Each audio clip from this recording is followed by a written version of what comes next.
because a lot of guys know what you're talking about, but they don't even act on it unless somebody pushes them.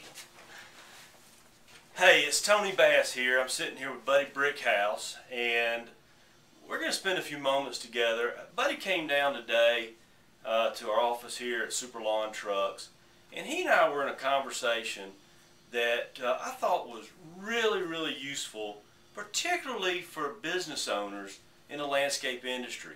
So Buddy's agreed to sit down with me and just kind of share a few thoughts. He's got a really neat story, and one that I think we can all learn from. So Buddy, you were just telling me, how long you been in this business to start with? 22 years full time. All right, so you've been in business 22 years, and you came down here today to pick up some trucks. You got a couple of Super Lawn trucks you've had ordered and you've had built, and that's cool, and we do appreciate your business. But the story you were telling me about the circumstances of where you're at today in your life, you were telling me a little bit about some challenges that you've been working through. About 3 years ago, I got diagnosed with cancer in my leg, and I had my right leg amputated. And things were going real good, and then a year later, it come back in my lungs. And the diagnosis was not real good for long term, so it was time to step up and get my company to another level so that I could leave it in good hands with my children, and they could fulfill my dreams. Yeah.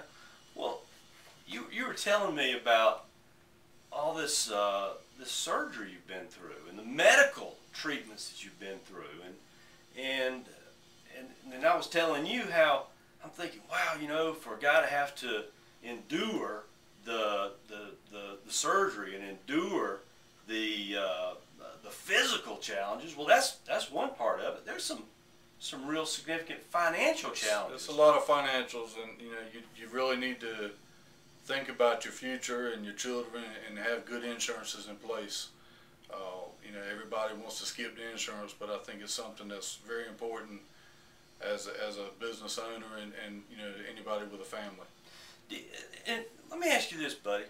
What do you think would have happened if you had not had insurance, health insurance particularly, when you were at the doctor when this diagnosis occurred? I'd have lost a lot that I worked for all my life, and you know, I hate to think about it, but you know, my kids were still in school, and there's no way that they could have been helping me out, and it just would have been too much for me to do by myself without insurance.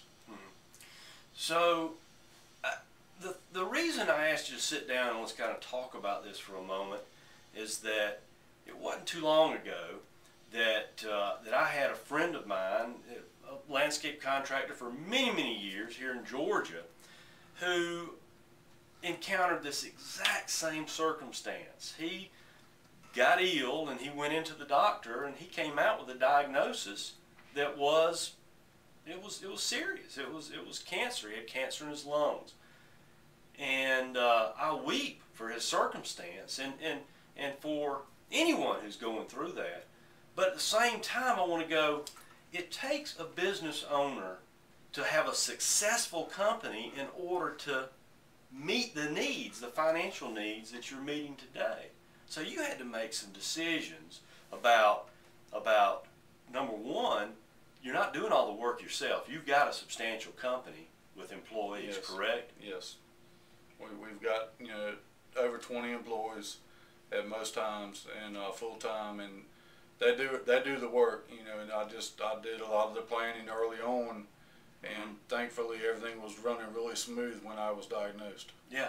And so one of the recommendations that I make to landscape contractors, business owners across America is that we can't just operate today with an average size company, with average size profits, with being average. We've got to build an exceptional company. And I don't know if you're aware of this or not, buddy, but you know, if you've got more than 20 employees in your business, you rank in the top 10% of landscape companies across America. So congratulations on that. I didn't know that. Yeah. I just always worked hard and tried to keep as many employees as I could keep going. Yeah. Well,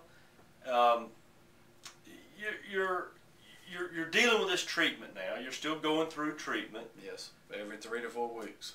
Yeah, and so you've got some challenges still ahead of you.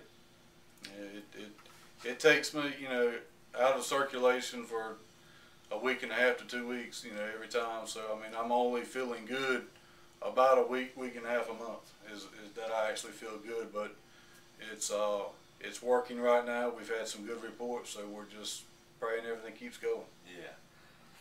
How old are you? 47.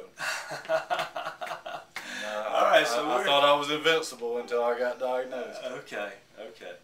Well, I turned 46 just about 2 weeks ago, so you and I are right here in the same boat, man.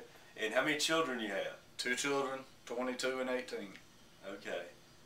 And so both of your kids work in the business? Both of the kids are in the business. We have a hardware store also, selling outdoor power equipment, and my oldest son's running that now, and my youngest son is starting into the landscape business now. So they'll continue on with your work. Now, for those of the folks who take the time to listen to this story, number one, I'm gonna take your story, and I wanted to kind of capture this on video so I could get some thoughts collected and get it collected accurately. But I think you have an amazing story that is worth sharing with other people within our industry and other people who might be dealing with the same type of circumstances that you're dealing with. I'm looking up here on the wall. I don't know if you can see this. What does it say? Don't ever give up. Yep, that's exactly right. Yeah, don't ever give up. So, look, I'm gonna share this story with people within this industry and people that are important to me. And I want to thank you for your business. Okay.